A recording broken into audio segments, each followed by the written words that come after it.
Bentornati amici sul mio canale o se siete nuovi, benvenuti, io sono Elisa e come ogni lunedì anche oggi sono qui con voi per raccontarvi una storia di true crime. Vi ricordo inoltre che il fine dei miei video e del mio canale è sempre quello di denunciare, diffondere consapevolezza, ma soprattutto quello di ricordare le vittime di queste storie.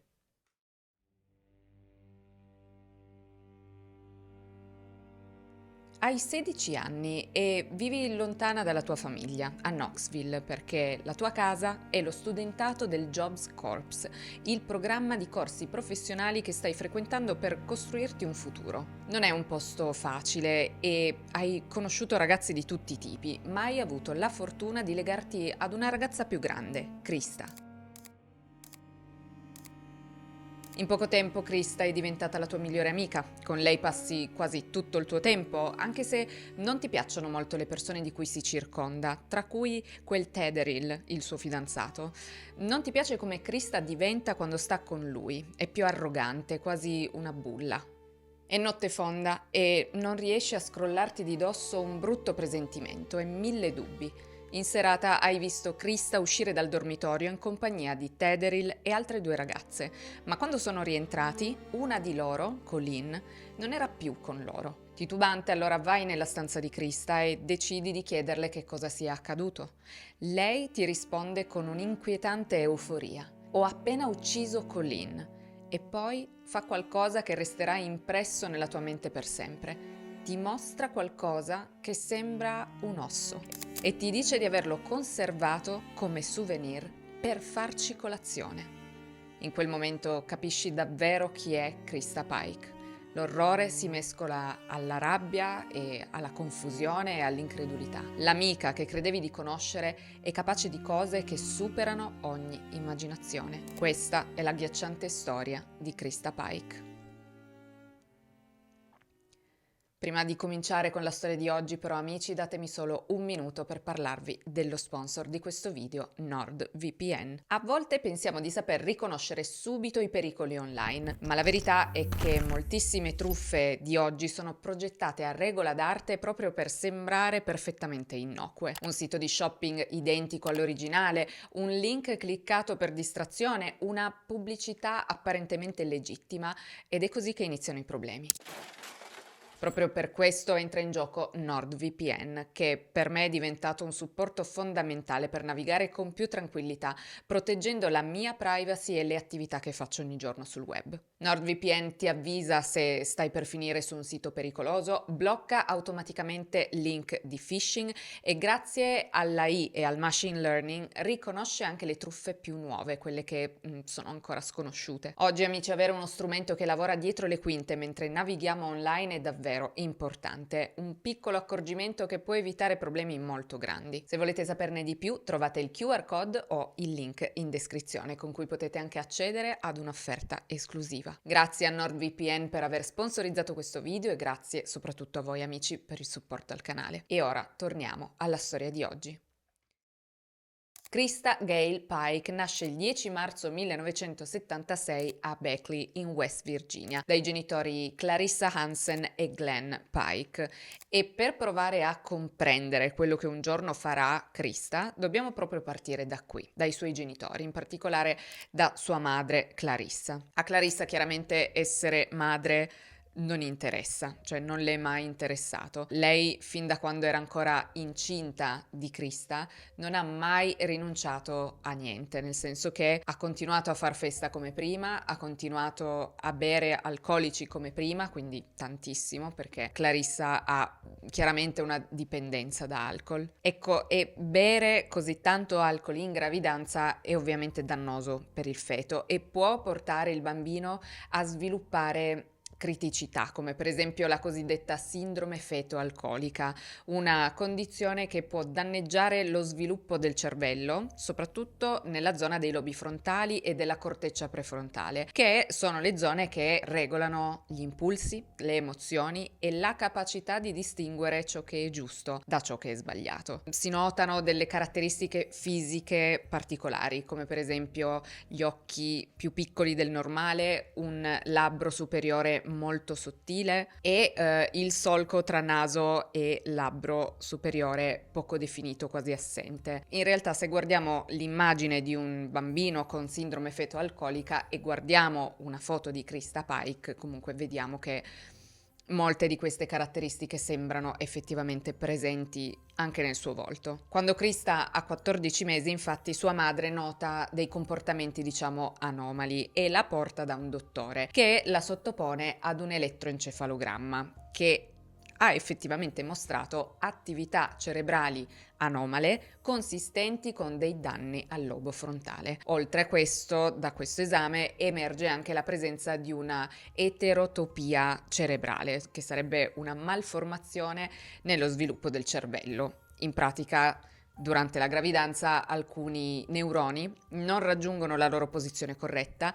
e rimangono in zone del cervello dove normalmente non dovrebbero trovarsi. Questo tipo di anomalia può provocare attività cerebrali irregolari e, secondo diversi studi, può comparire anche nei casi in cui il feto è stato esposto all'alcol durante la gravidanza, quindi comunque in un contesto collegato alla cosiddetta sindrome feto-alcolica. Quindi insomma, Krista nasce con queste problematiche e non dobbiamo dimenticarle, perché ovviamente non giustificano quello che farà, ma sicuramente potrebbe spiegarlo in parte. E comunque crescendo la sua vita non farà che peggiorare. Sua madre, come vi dicevo, non è esattamente la mamma dell'anno. Lei per tutta l'infanzia di Krista continua appunto a fare festa e a bere grandi quantità di alcol e senza dubbio stiamo parlando di una donna con una dipendenza, una donna che soffre di depressione e che si rifugia in questo stile di vita e nell'alcol, ma la persona che ne paga le spese, oltre a lei stessa ovviamente, è Krista, che cresce completamente abbandonata a se stessa o in balia di tantissimi uomini diversi a cui la madre si accompagna. Clarissa infatti passa di uomo in uomo e con diversi di questi si sposa anche, ma puntualmente sono uomini violenti, uomini tossici che alzano le mani non solo su di lei ma anche su Krista. Clarissa, la madre, tra l'altro sballottola Krista di qua e di là, cioè la lascia ad un parente, poi ad un altro, la lascia dove capita, quando deve passare il tempo con l'uomo di turno. E purtroppo lasciarla dai parenti non è tanto meglio per lei, perché il padre, anche lui, è molto violento, picchia Krista tutti i giorni, e anche la nonna materna, non è da meno, che abusa di lei sia verbalmente sia fisicamente, perché a detta sua le toglie il tempo che lei invece vorrebbe dedicare all'alcol. Ok. Tra l'altro la nonna materna morirà proprio di epatite dovuta all'abuso di alcol, quindi forse perdere più tempo con sua nipote invece che con l'alcol non sarebbe stato un male per lei. Addirittura, quando Krista ha 8 anni, sua madre la affida definitivamente a sua nonna paterna, però questa volta, perché il marito di turno, che è il quarto a questo punto, le dice che a lui i bambini non piacciono. Cioè, non capisco come questa conversazione non sia saltata fuori prima, no? Cioè, io ho una figlia di 8 anni, cioè io non ho una figlia di 8 anni, io Clarissa ho una figlia di 8 anni, ti frequento, ti sposo e dopo mi dici che non ti piacciono i bambini? Vabbè, comunque, di tutta risposta, Clarissa letteralmente si sbarazza di Krista, come vi dicevo, abbandonandola di fatto dalla nonna, che però possiamo dire, da un lato, che sia stato meglio così, per diversi motivi. Prima di tutto perché tutti i partner di Clarissa sono violenti. Questo quarto marito, per esempio, aveva l'abitudine di frustare Krista e la sorella con una cintura di cuoio con l'impugnatura di legno. Un precedente fidanzato della madre invece addirittura svegliava Krista nel cuore della notte per picchiarla e, come se non bastasse, ha anche abusato sessualmente di lei, e lo ha fatto tra l'altro in un modo molto subdolo, ovvero mentre giocava con lei alla lotta, quindi in un contesto in cui c'è già un grande contatto fisico, no? In modo che Krista non riuscisse mai davvero a capire se quello che lui le stava facendo fosse appropriato o meno, quindi creando in lei una grande confusione quando si tratta di definire i limiti di cosa appunto è appropriato e di cosa invece è abuso.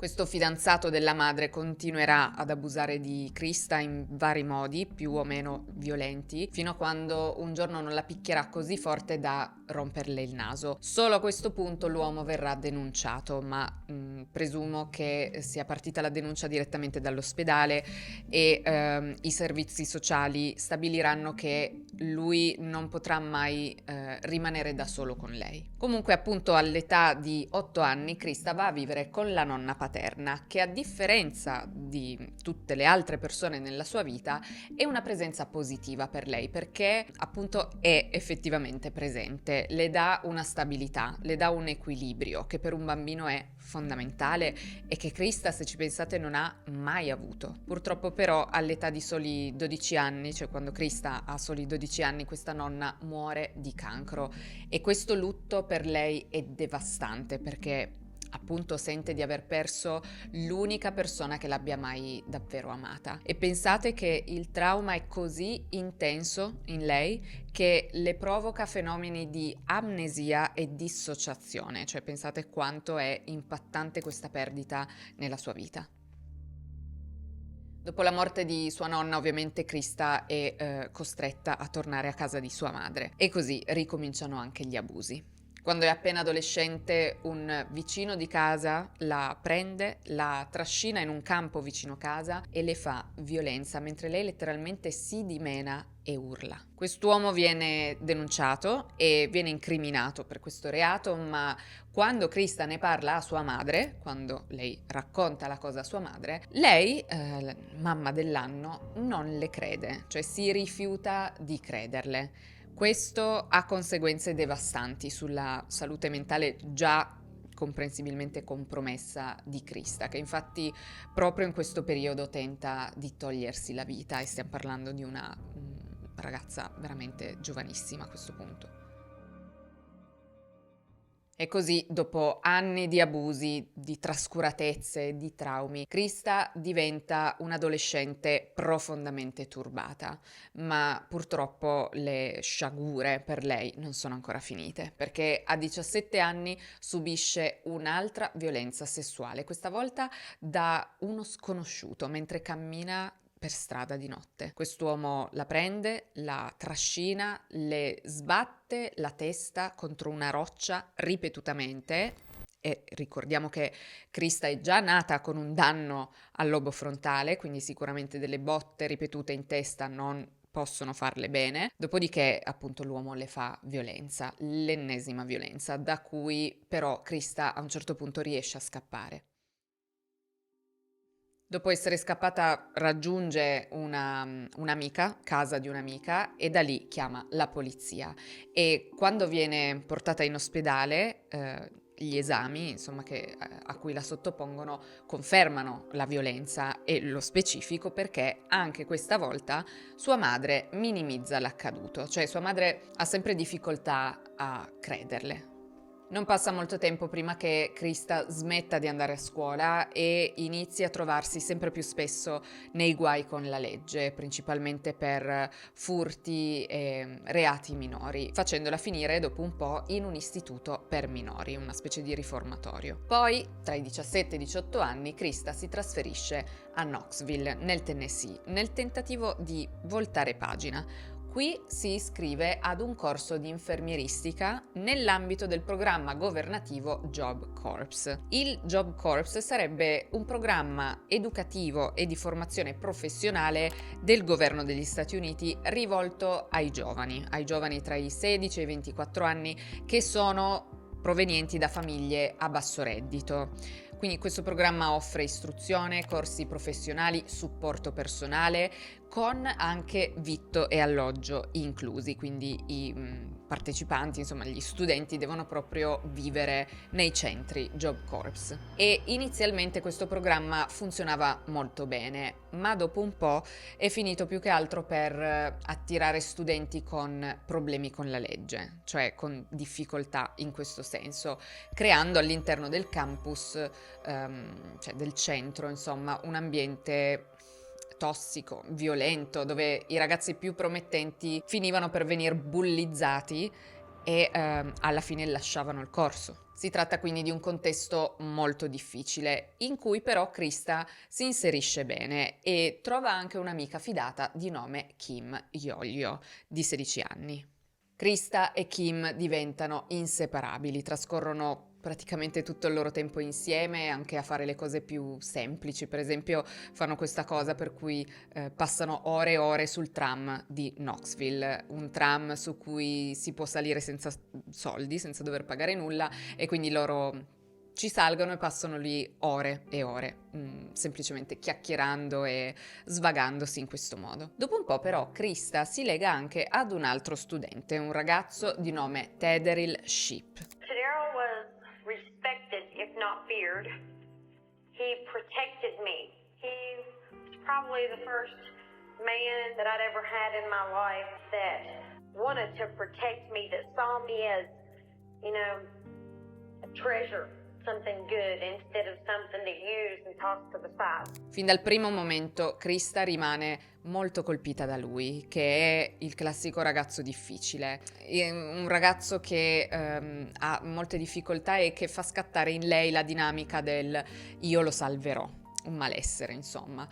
Ma oltre a essere un malessere, Tederil è proprio un po' un delinquente. Ebbene, tra lui e Krista Pike comunque scatta subito una fortissima attrazione e iniziano a frequentarsi, iniziano a stare insieme. Ma come potete immaginare, la loro è una storia tormentata, una storia fatta di alti altissimi e bassi bassissimi, con litigi continui, litigi molto violenti, che però per Krista sono totalmente normali, perché lei è cresciuta abituata alle figure maschili che abusano di lei, che la trattano male, che la picchiano. Nella sua testa quindi quella è l'unica forma di amore che lei abbia mai conosciuto, quindi non può rendersi conto di quanto quel rapporto sia sbagliato. Tederil, dal canto suo, oltre ad essere violento, è anche estremamente geloso e protettivo, direi quasi morboso. Per esempio, una volta uno studente ha urtato Krista nel corridoio, accidentalmente,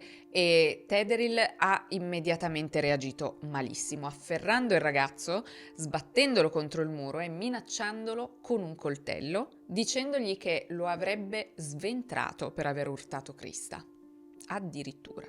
E come vi dicevo, Krista non capisce che questo è un campanello d'allarme grande quanto una casa, cioè per lei questa è una dimostrazione d'amore.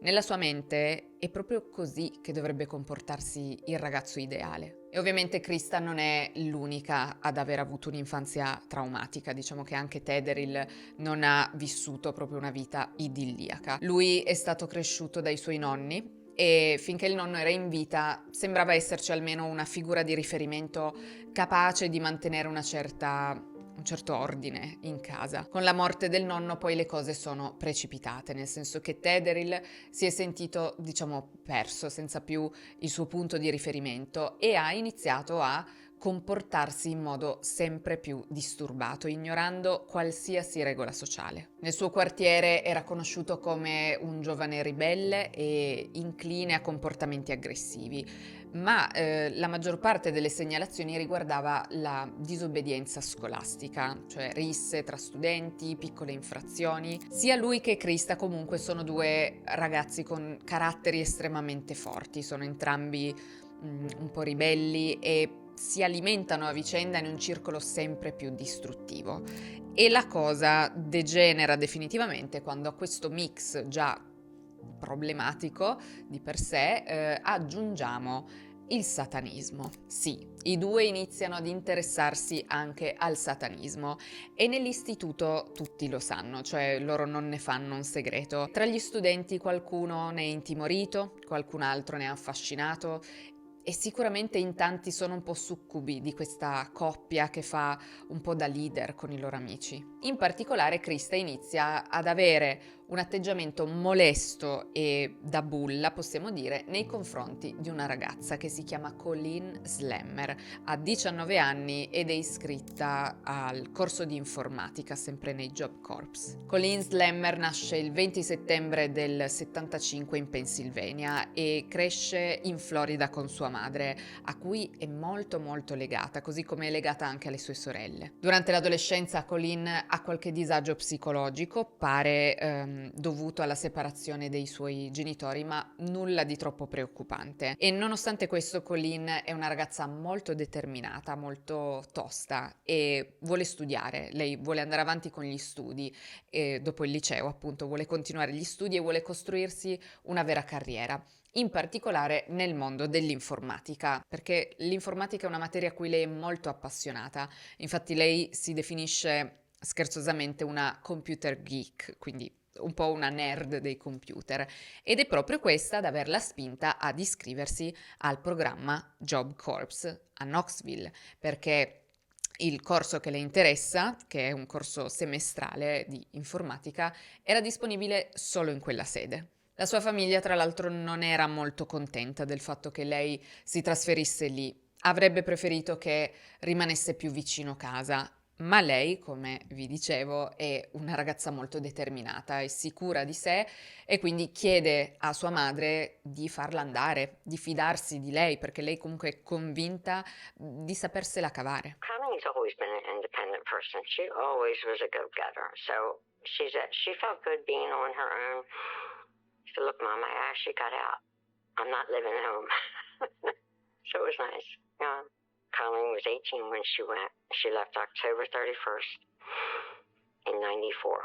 The day she left for Job Corps, that's the last time we had even seen each other. Il 31 ottobre 1994, quindi, Colleen saluta la sua famiglia e parte per Knoxville. Quando arriva all'istituto è piena di entusiasmo e si fa subito notare da tutti, dagli insegnanti, dai compagni, proprio per il suo modo di fare, perché lei è una persona molto dolce, molto simpatica e per lei quella situazione è stimolante e le piace fare nuove amicizie, instaurare nuove relazioni. Peccato che ad un certo punto finisca nel mirino di Krista Pike, che è gelosa di lei, perché a quanto pare, quando Colleen è arrivata in quell'istituto, il fidanzato di Krista, Tederill, l'ha notata e, diciamo, ha mostrato per lei un po' troppo interesse e Krista l'aveva notato e a poco si era ossessionata, cioè lei è ossessionata dal fatto che Colleen possa rubarle il fidanzato. Il 13 gennaio del 1995, alle ore 8:05 del mattino, un inserviente del Dipartimento dei Lavori del campus dell'Università del Tennessee sta svolgendo le sue mansioni quotidiane, mansioni relative alla cura e alla manutenzione delle serre e dei terreni agricoli della proprietà lì dell'università, perché c'è anche appunto un ateneo agricolo. Quest'area delle serre si trova praticamente ai margini del campus ed è lì che, mentre sta lavorando, l'uomo nota qualcosa tra i cespugli. Sembra un ammasso di detriti, di fogliame o qualcosa che lì per lì lui non capisce che cosa sia. Subito pensa che possa trattarsi della carcassa di un grosso animale, ad esempio un cervo, ma avvicinandosi si rende conto che no, non si tratta di questo. Si tratta di un corpo che è stato evidentemente massacrato brutalmente. L'inserviente è sconvolto e chiama subito la polizia e dopo poco arrivano sul posto svariati agenti e la scena del crimine viene isolata e messa in sicurezza. The victim's partially dressed body was found in this brushy area Friday morning.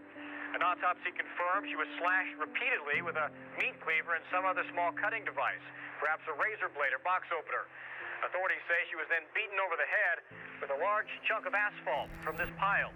Il corpo giace proprio sui detriti e sembra il corpo di una ragazza, ma è talmente martoriato che neanche si capisce. Pensate che il viso era talmente massacrato che gli agenti non riuscivano a capire se il corpo fosse a faccia in su o a faccia in giù. E anche nel resto del corpo ci sono innumerevoli ferite da taglio e in generale è chiaro che questa persona abbia subito un violentissimo pestaggio. Sparsi ovunque, non solo nel punto del ritrovamento ma anche nelle zone limitrofe, ci sono vari indumenti, c'è un sacco di sangue, ci sono impronte, rami rotti e tutto sembra indicare che la violenza e la probabile colluttazione siano avvenute proprio lì.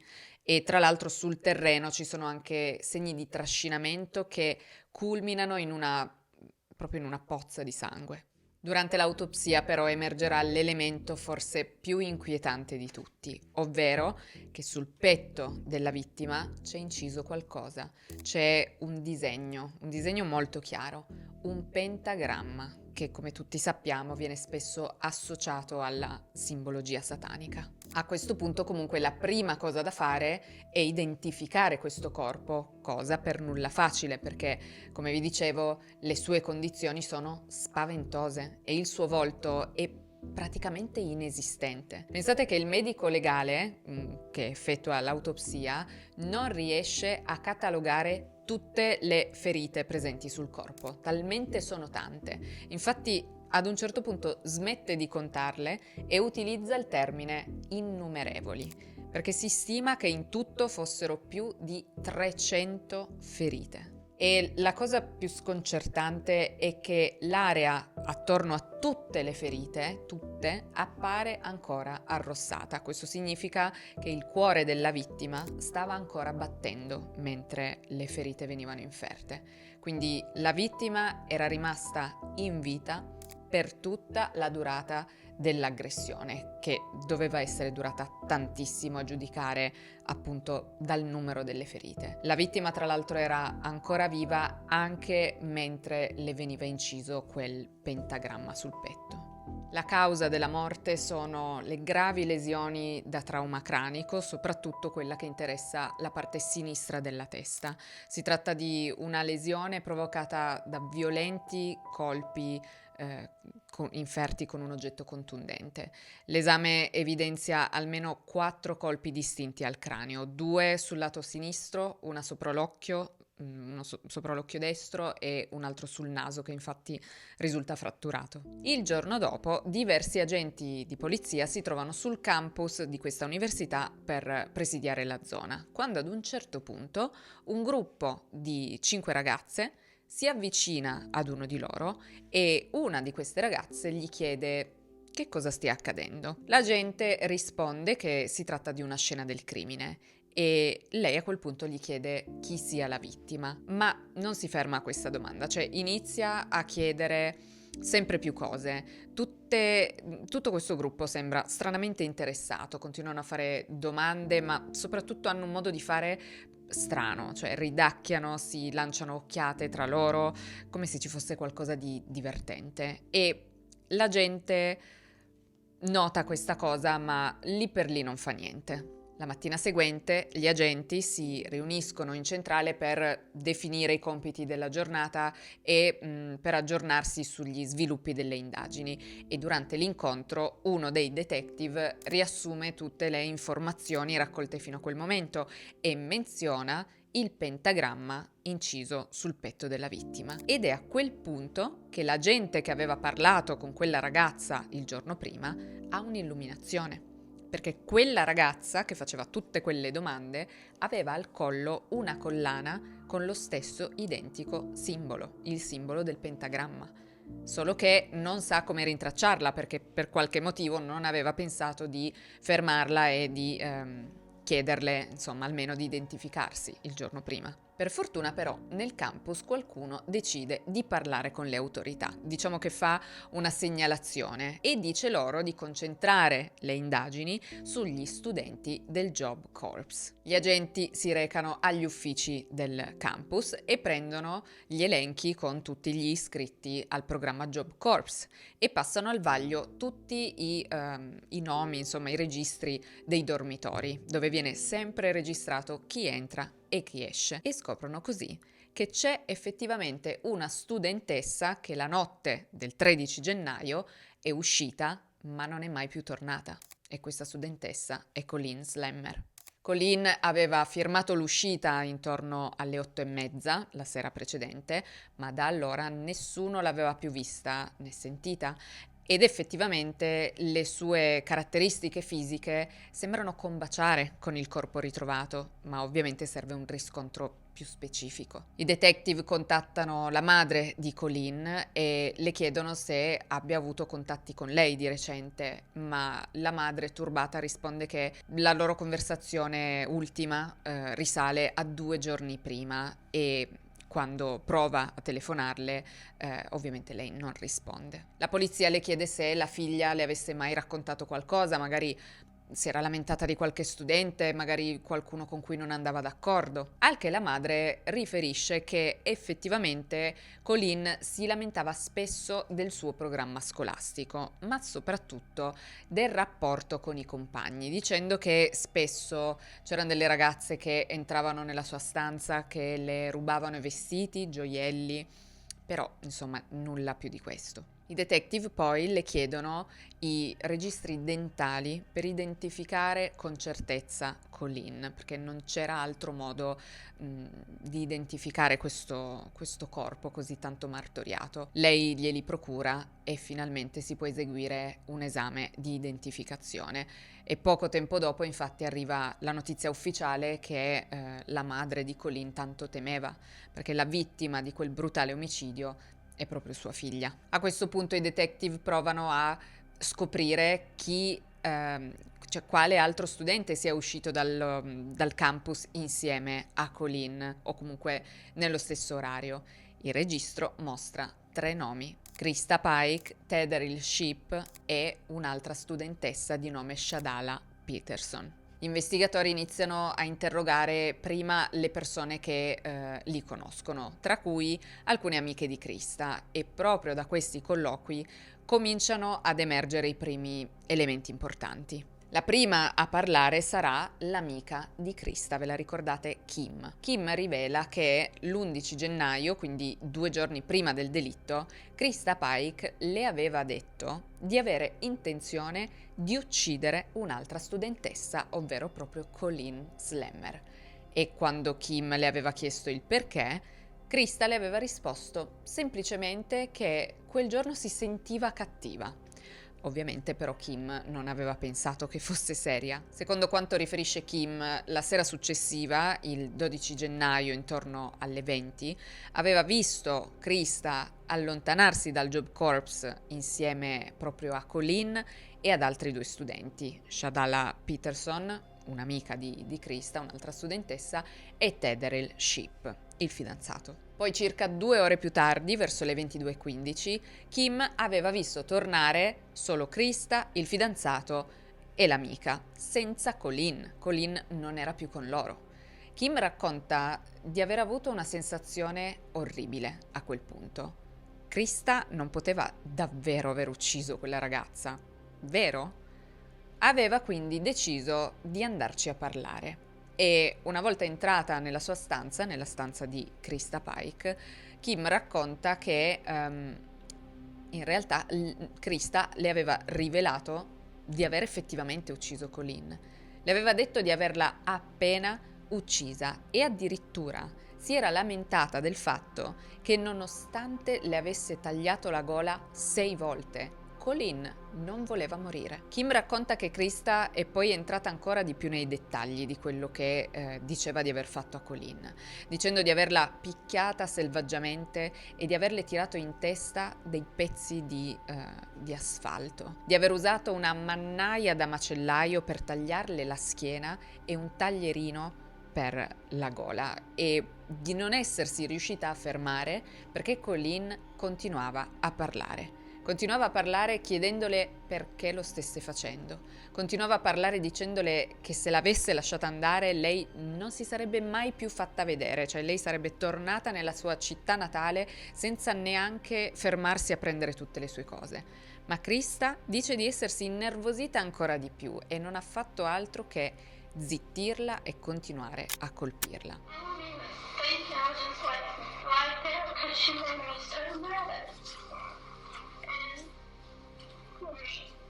I just can't believe her.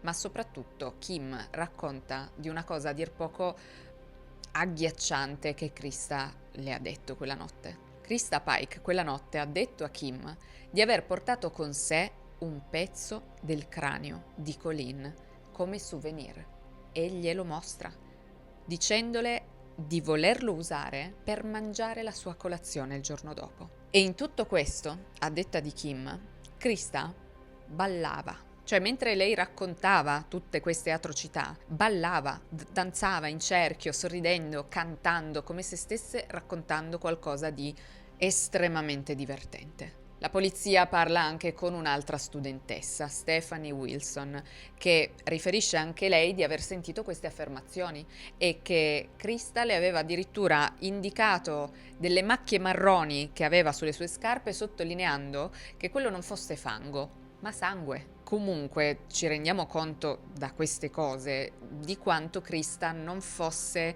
una persona, non voglio dire lucida perché è lucida, ma non ha alcuna percezione delle conseguenze delle sue azioni, cioè è come se fosse un po' dissociata quasi, cioè non capisce che se incide un pentagramma sul petto di una persona e poi va da un poliziotto con una collana con lo stesso simbolo, probabilmente quello capirà che è stata lei a compiere quel delitto. E se va in giro a raccontare a tutti di aver tolto la vita a Colleen, probabilmente l'arresteranno. Cioè è come se non comprendesse il concetto di causa-effetto. Infatti, tra il 13 e il 14 gennaio, la polizia arresta Krista Pike, Tedrell Shipp e Shadola Peterson e i tre vengono formalmente accusati dell'omicidio di Colleen Slammer. Quando Krista viene interrogata, i detective rimangono basiti dal suo aspetto perché sembra una bambina, cioè già è giovanissima, giusto, ha 18 anni, ma sembra molto più piccola, anche la sua voce sembra quella di una bambina, ma allo stesso tempo il delitto che ha compiuto è così brutale, cioè Krista ha torturato questa povera ragazza, si pensa per un lasso di tempo di circa 45 minuti. E riuscite a immaginare, cioè pensate un attimo a questa cosa. Colleen, secondo il medico legale, è rimasta in vita per tutto il tempo, quindi era cosciente di tutto quello che le stava succedendo, di tutte le cose che Krista le stava facendo. E le torture sono durate 45 minuti, che sono un'eternità. Durante l'interrogatorio comunque Krista confessa e spiega che cosa sarebbe successo, cioè cosa l'avrebbe portata a fare quello che ha fatto. Racconta che lei e Colleen non erano mai andate d'accordo e sostiene che una notte si sarebbe svegliata nel suo letto e si sarebbe trovata Colleen in piedi sopra di lei con un taglierino in mano, quindi Krista si sarebbe sentita minacciata da Colleen. È specifico che questa ovviamente è la versione di Krista, non sappiamo se sia vero o meno. Krista poi continua dicendo che Colleen voleva provarci con il suo ragazzo, anzi che si stava proprio avvicinando al suo ragazzo e che parlava male di lei ovunque, provocandola deliberatamente, sapendo che se Krista fosse rimasta coinvolta in un'altra rissa sarebbe stata espulsa dal Job Corps, che poi come se queste fossero delle scuse plausibili, cioè Colleen ci provava col mio ragazzo e mi provocava e quindi io le ho dato 300 coltellate e mi sono messa un pezzo del suo cranio in tasca. Mamma. Krista comunque dichiara anche di non aver pianificato di uccidere Colleen, cioè lei non aveva intenzione di ucciderla, ma voleva solo parlarle, voleva solo affrontarla e chiederle di lasciarla in pace. Certo, però per andare a parlarle si era portata dietro il taglierino e la mannaia da macellaio. Ok. Racconta che quella sera era andata da Colleen e le aveva chiesto di accompagnarla da Blockbuster, che per chi è troppo giovane per ricordare i bei tempi era quella catena in cui potevi affittare i film. Colleen aveva accettato e questa cosa in realtà mi spezza il cuore perché mi fa capire che Krista l'ha proprio tratta in inganno. Cioè, chissà, forse Colleen ha pensato che Krista le stesse dando tregua, cioè che quella fosse quasi una dichiarazione di pace, magari voleva fare pace con lei, magari voleva diventare sua amica. Lungo il percorso Krista le aveva anche chiesto se volesse fumare dell'erba e le aveva detto di averne nascosta un po' nel campo agricolo dell'università e Colleen di nuovo aveva accettato.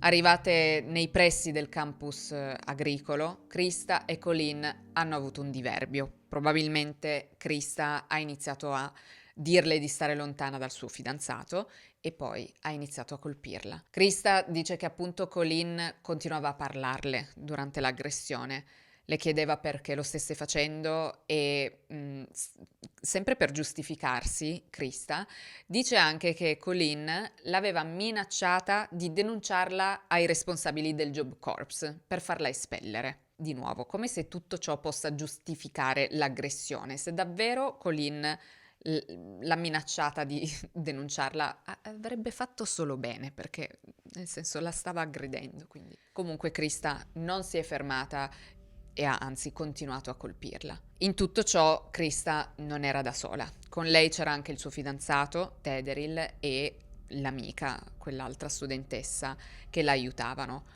Colleen ha tentato di scappare diverse volte, nonostante le ferite profondissime. Lei ogni volta che poteva tentava di tirarsi su e di scappare, ma erano 3 contro 1 e Colleen non ha mai avuto nessuna possibilità di farcela. Dopo averla colpita, Krista, insieme agli altri 2, ha preso Colleen e l'ha trascinata in un'altra zona, un po' più in là. Vi ricorderete che c'erano dei segni di trascinamento e una volta lì Krista avrebbe continuato a colpirla col taglierino e poi, a detta sua, avrebbe sentito delle voci nella sua testa che le avrebbero detto di fare qualcosa per impedire a Colleen di denunciarla e di mandarla in prigione per tentato omicidio. Krista quindi a quel punto si sarebbe fermata e avrebbe guardato Colleen sanguinare. Ma Colleen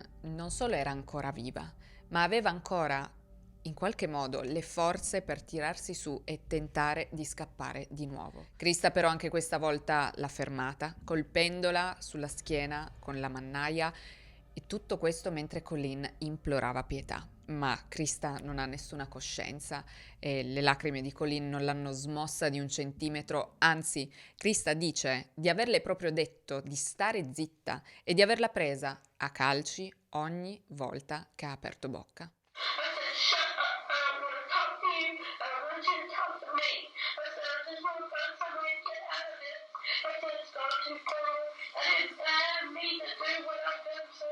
Krista racconta a questo punto di averle cominciato a tagliare la gola, mentre Colleen continuava a parlare, continuava a tentare di alzarsi, ma ogni volta che tentava di alzarsi, uno degli altri 2, Krista non specifica chi, ma si presume Tederil, ogni volta che Colleen tentava di alzarsi, Tederil la spingeva per terra, ed è sempre Tederil ad aver inciso il pentagramma sul petto di Colleen, sempre mentre lei era ancora in vita. Colleen però non si è arresa neanche a questo punto, infatti ha tentato di nuovo di alzarsi per scappare, ma Krista a questo punto ha preso una pietra e gliel'ha tirata in testa. Ed erano passati quasi 50 minuti dall'inizio di questa brutale tortura, quando finalmente, mi viene da dire, Colleen ha perso la vita.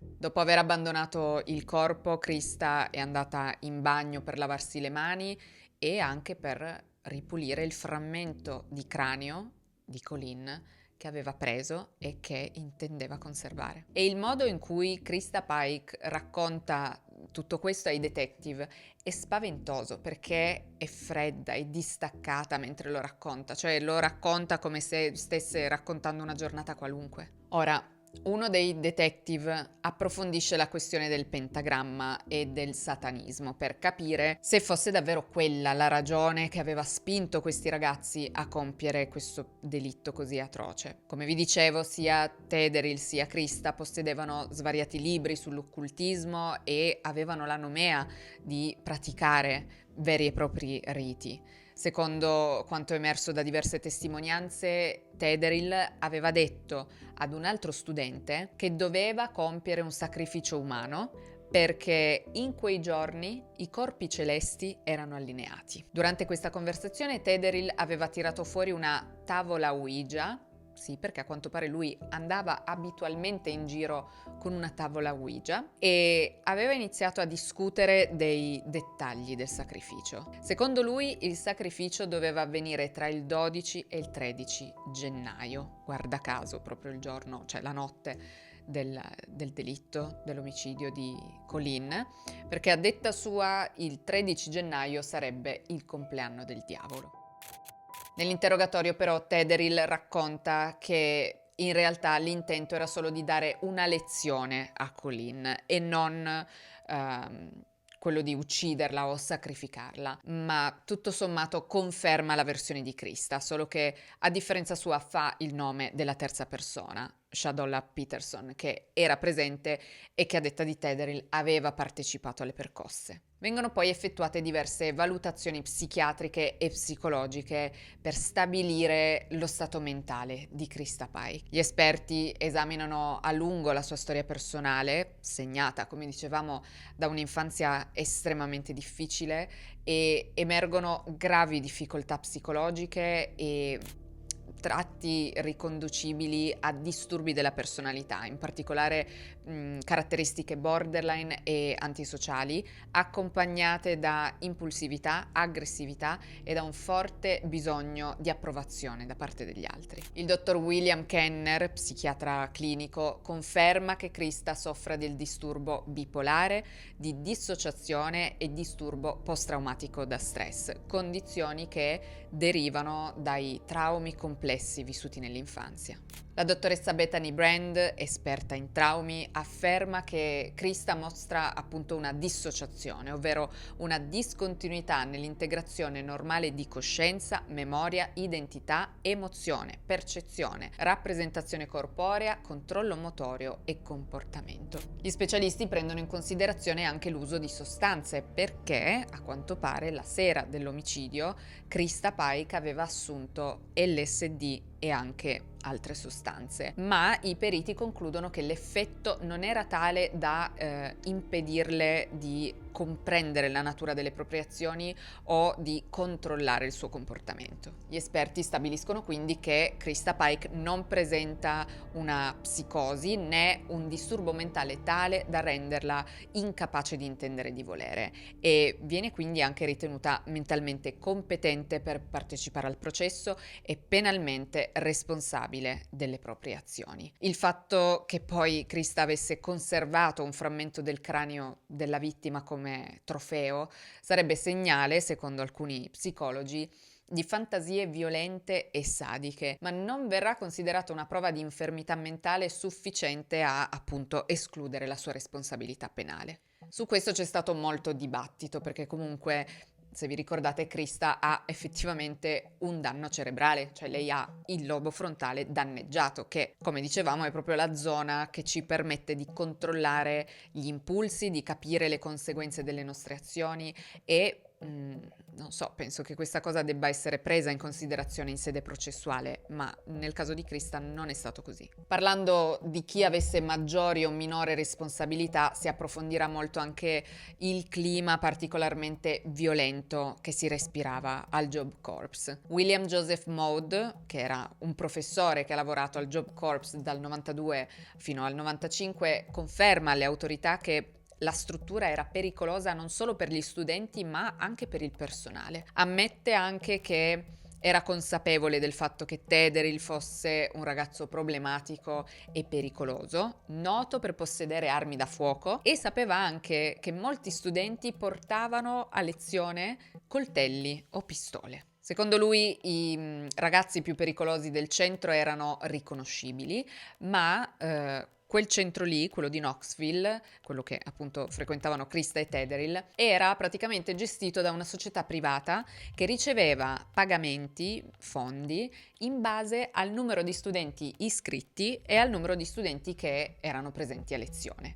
Di conseguenza si tendeva a chiudere un occhio un po' su tutto e non si espelleva mai nessuno per appunto non perdere fondi. Uno studente del Job Corps di nome Andrew Scott Drace ha confermato anche lui che il centro era un luogo violento con tanto di gang. Racconta di essere stato più volte picchiato da membri di queste gang, tra cui proprio Tederill, che faceva parte di uno di questi gruppetti e che un giorno era arrivato persino a cercare di buttarlo giù da un ponte, e sotto questo ponte c'erano i binari ferroviari. Per fortuna era stato fermato da alcune persone che hanno visto la scena, ma cioè Tederill aveva già tentato di gettare uno studente giù da un ponte, ma nessuno aveva fatto niente, cioè nessuno lo ha denunciato né appunto espulso dalla scuola.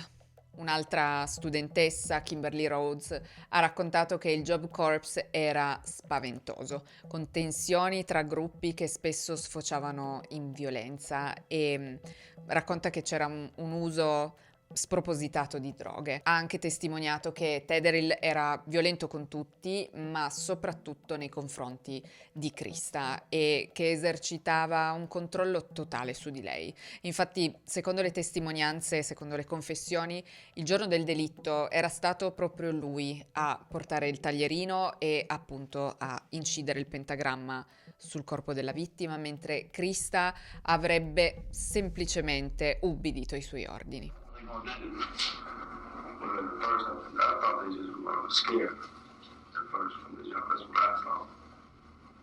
But when we got up there, everything changed. There was a picture. Let's call on a chance.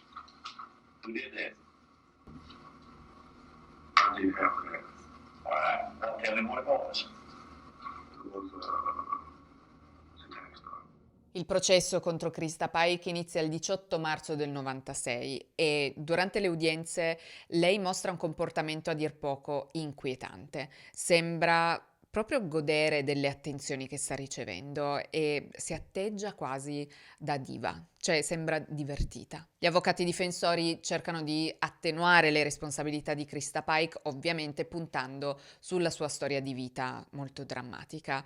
Sua madre, in aula, ammette di non essere stata una brava madre e dice proprio che al posto di Krista, seduta lì, dovrebbe esserci lei. Cioè, dice proprio che dovrebbe essere lei ad essere punita per il crimine di sua figlia. L'accusa di contro ovviamente sottolinea la brutalità dell'omicidio e in aula viene anche mostrato il cranio di Colleen, cioè non una foto, proprio il cranio.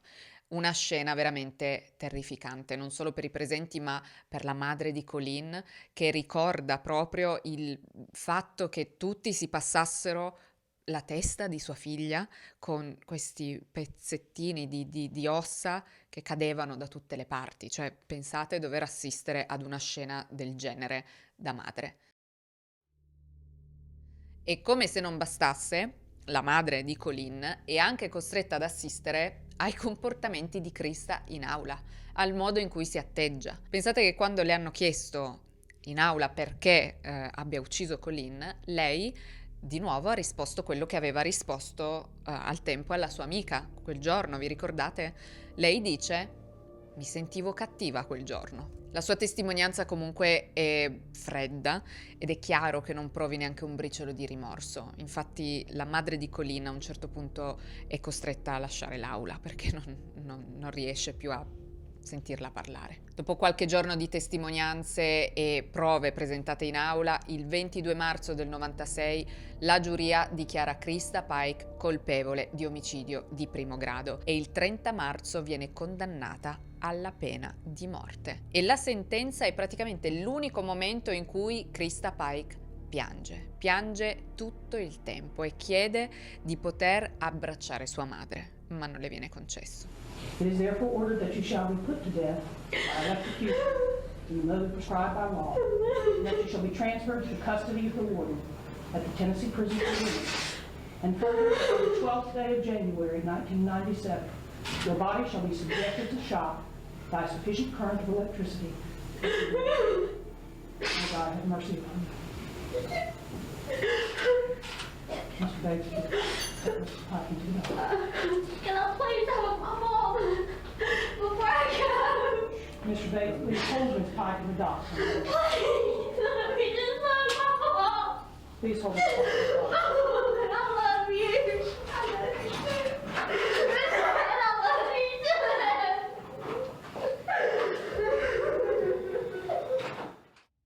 Krista Pike diventa così la più giovane donna condannata a morte negli Stati Uniti in epoca moderna. Al momento della sentenza, infatti, ha 20 anni ed è, tra l'altro, una delle sole 2 donne nel braccio della morte nel Tennessee. Tederill Shipp viene invece condannato all'ergastolo senza la possibilità di libertà condizionale più 25 anni aggiuntivi e non gli viene data la pena di morte solo perché al momento del delitto era minorenne, lui aveva 17 anni. Mentre invece la terza complice, Shadala Peterson, di cui abbiamo parlato pochissimo ma perché non si sa praticamente nulla su di lei, avendo collaborato con le autorità è stata accusata solo di concorso dopo il fatto, cospirazione, e ha ricevuto soltanto una condanna a 6 anni di libertà vigilata, nonostante abbia partecipato anche all'omicidio, perlomeno tenendo ferma la vittima in più momenti. Tornando a Krista, comunque, spero non vi siate fatti commuovere dalle sue lacrime, perché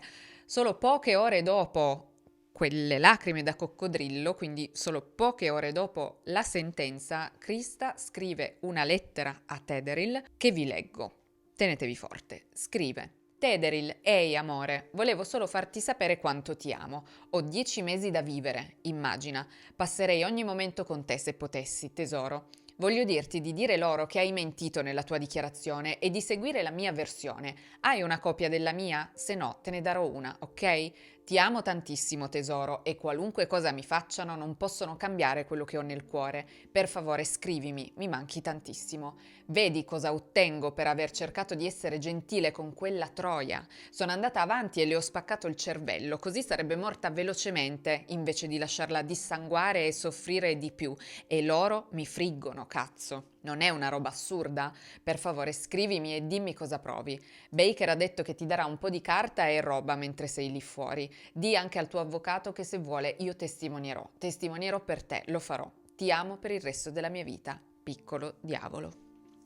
Vi rendete conto? Cioè lei è indignata dal fatto che le abbiano dato la pena di morte nonostante lei abbia spaccato il cervello a Colleen, che definisce anche in quel modo, così da non farla soffrire. Grazie Krista, come sei stata gentile. Hai proprio ragione, il mondo è ingiusto. In carcere il comportamento di Krista ovviamente non migliora, anzi peggiora, perché a questo punto non ha più nulla da perdere, è condannata a morte, non può letteralmente andarle peggio di così. Nel 2004 infatti tenta di uccidere la sua compagna di cella e per questo viene condannata per tentato omicidio, aggiungendo 25 anni alla sua pena, che però, come già detto, è una pena di morte, quindi cosa cambia? Niente.